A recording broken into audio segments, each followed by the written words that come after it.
Coses com aquestes només passen al concurs de la xarxa. Roger, Sí? has de pronunciar correctament Massachusetts. Massachusetts. Com? Massachusetts. A veure, No ho sé. Roger, et faré un dels truquis que feia jo quan estudiava, Vale. Tu has acabat l'escola, Sí. t'ha anat bé tot, les notes i tot, i llavors la teva mare et dona 5 euros perquè et compris caramels. Sí. I tu gastes tot amb gominoles. Sí. Arribes a casa, te les menges totes i tens un mal de panxa perquè has menjat... Massachusetts. Sí, com es diu la ciutat? Massachusetts. Roger, que després em diuen que crido molt. Ah, Massachusetts. Massa xutxes són massa gominoles. Sí. La ciutat és Massachusetts. Ah, vale. Massachusetts. Molt bé, ara ja saps dir aquesta paraula, eh? Bien.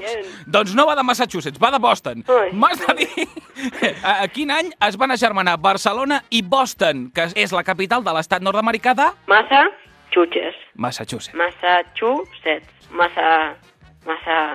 Massa estona fa que estàs aquí, vinga, volar, home! Adéu. Coses com aquestes només passen amb Albert Vico.